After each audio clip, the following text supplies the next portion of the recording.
Okay, shalom. Back. Okay, this is the last video. We're going to focus on what to expect in the Greater Exodus. You've probably seen on YouTube some talk about the second Exodus. You know, the Exodus out of America, the Exodus out of the nations of the world being brought back to Israel. Yah's people who scattered throughout the four corners of the earth being brought back by Yehoshua back to Israel. And this is what you hear the Exodus. Actually, I've always known it as the Greater Exodus. And I have personally known about this from reading the word, from reading from Genesis to Revelation back in 2001, like Yah told me to. Back in 2001, at the beginning of 2001, he told me to read from Genesis to Revelation. I had never done that before, even though I professed to be a Christian at that time. And I did it. And by the time I finished, a little bit over a year after that, I realized that there's something called the Greater Exodus that will come. It will outshine the Exodus that we read now about Moshe and the children of Israel coming out of Egypt. It will be much greater than that. And when he brings his people to the wilderness, there's a few things that he's going to do to purify and refine his people to enter into the promise of his kingdom, of Yehoshua's kingdom that is coming upon the earth. And we want to look at Deuteronomy chapter 8 for that. All right. Now, verse 1. Let's do verse 1.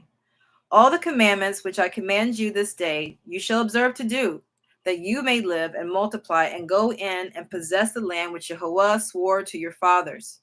Verse 2. And you shall remember all the way which Jehovah your Elohim led you these 40 years in the wilderness to, number 1, to humble you, to prove you, to know what was in your heart, whether you would keep his commandments or not. Okay, so really it's 3 points. Okay, to humble you. When he brought them to the wilderness, he did what? He humbled them, he proved them, and he wanted to know what was in their heart, whether they will actually keep his commandments or not. So there's a testing that will take place in the wilderness. Okay, so people can rejoice about, oh, the second Exodus, the Greater Exodus. You know, we're going to free us from Babylon and from Egypt and from all these systems of the world. And yet, you come to the reality that you have to be refined in that wilderness. Okay, verse 3. And he humbled them and suffered them to hunger and fed them with manna, which you knew not, neither did your fathers know, that he might make known, that he might make you know that man do not live by bread alone, but by every word that proceeds out of the mouth of Yahweh. Out of the mouth of Yahweh does man live. Okay, number verse 4. Your raiment waxed not old upon you, neither did your foot swell these 40 years. Now, the wilderness experience was originally not supposed to take 40 years. It was supposed to take only 3.5 years. The wilderness, the Exodus that the children of Israel took in the wilderness was only supposed to take them 3.5 years. He was going to take 3.5 years to refine them. Now, you've heard about 3.5 years before, right? Yehoshua does his 3.5 year ministry. The Bride of Mashiach, which includes a part of the Bride of Mashiach, is also the 144,000. A 3.5 year ministry will take place. Okay, this will be where the second Exodus getting ready to occur, and it's soon upon us. It's getting ready to happen pretty soon. Okay, is getting to that point. All right. It was only intended to be 3.5 years in the wilderness, but because they complained and didn't trust him, and they rebelled against Moshe, the leaders that he chose to help them lead them out of Egypt, they wind up, obviously, and they got guilty of idolatry too. They wind up 40 years instead of 3.5 years. Okay, but it's not going to be this way anymore. All right. Verse 5. You shall consider in your heart as a man chases his son, chastise his son. So Yehovah, your Elohim, chastise you. Okay, therefore, verse 6, therefore you shall keep the commandments of Yehovah, your Elohim, to walk in his ways and to fear him. For Yehovah, your Elohim, brings you into a good land, a land of brooks of water and of fountains and depths that spring out of valleys and hills. Listen to this, a land of wheat, barley, vines, fig trees, and pomegranates, a land of olive oil and honey, a land wherein you shall eat bread without scarceness. Okay, no lack. You shall not lack in anything. A land whose stones are iron and out of whose hills you may dig brass. Okay, you can dig metal. Okay, I said that because there are some people adding to the word saying that using metal is abomination unto Yahweh. The devil is a liar. Okay, all these doctrines that come in, false doctrines, people add in stuff, has nothing to do with him. All right, you can use metal. All right. Okay. So let's emphasize this.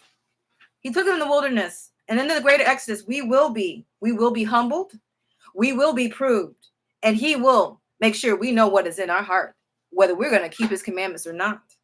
Okay. Now, you know what, from the definition I just read, okay, the portion I just read to you, he will humble us by allowing us to experience hunger. There will be a famine throughout the whole world. Be a lack of rain, a lack of access to food. But this is where he humbles us. Okay, first he does it to crucify our flesh, because most of us are not willing to fast. Most people think they can't even go a day or two of fasting. They just like, they think they have to eat all the time. So what he's going to do to purify us and humble us, he's going to pull that food away. You don't need to eat from the accursed ground, because now you need to know that your source comes from Yahuwah. This is how he's going to prove us in the wilderness. Yes, we will experience some hunger and some thirst, but guess what? It's to test our faith so that we know that he's the one who feeds us. We'll start praying to him, give us manna, send angels to come and feed us. He's going to do many miracles. We're going to have heavenly manna once again. And on top of that, he's going to take things that are not even food, like Ku mentioned, another guy named Ku. Things that are not even food, and he's going to transform into food. He gave me the revelation that he will even take seeds. And just like what happened with Jonah, remember after he preached Nineveh, that castor oil plant that came up in one day, people will be literally by faith, seeds will be planted in the ground and they will grow up within a day and have fruit on them for people to eat. Those are the type of miracles that are getting ready to happen in the greater Exodus, in the second Exodus. And these are things that we should expect. We should be complaining. We should know by faith that he cares for us. He's not going to just leave us alone, but he will humble us and he will prove us to know what good he will do for us in the land, in the end, to know what good he will do for us in the end. Now, how does he prove us? He sends in their midst false prophets and false dreamers of dreams, people who will. This is how he proves us, to see if we're going to hold fast, right, to his word, or we're just going to listen to whatever spirit blows our way.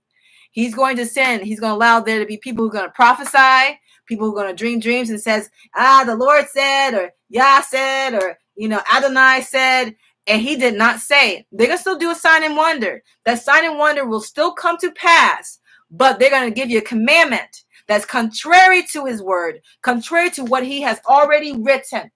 This is what we use to test the spirits out. I don't care if they had a spiritual experience. It don't matter if they had a vision or a dream. Okay? It doesn't matter if they said, I heard. If it doesn't pertain to the word of Yah, we cannot verify it here in Hebrew, like I try to show you all often.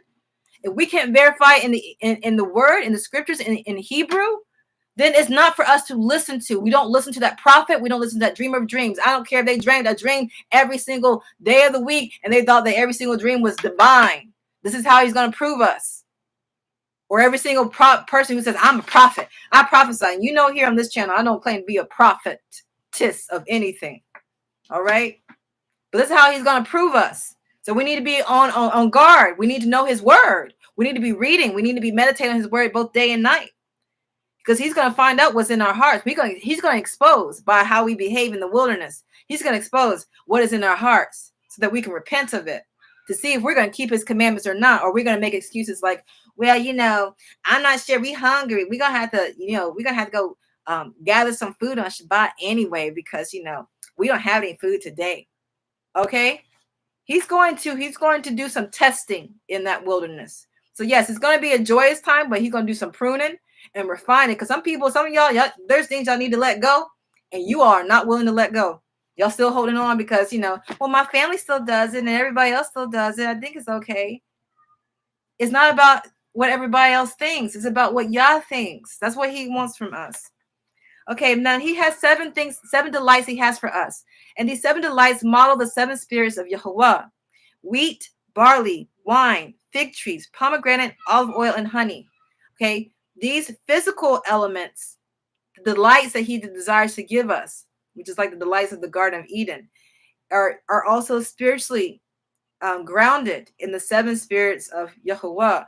We need the wisdom, the knowledge, the understanding, the fear of Yahuwah, the Ruach HaKodesh, and I think that's in like one of the prophets. I'll probably go over that another day.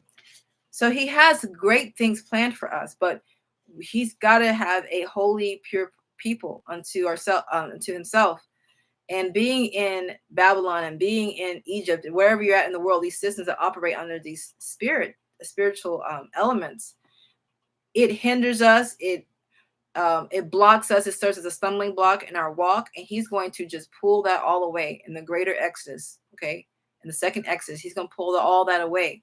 So expect to be humbled, expect to be proved, and expect for him to reveal what is in your heart, because the heart needs to be made clean. If he knows our heart's not clean, he's going to have to do that cleaning in the wilderness. Okay, so anyway, these are some things to expect regarding the greater Exodus.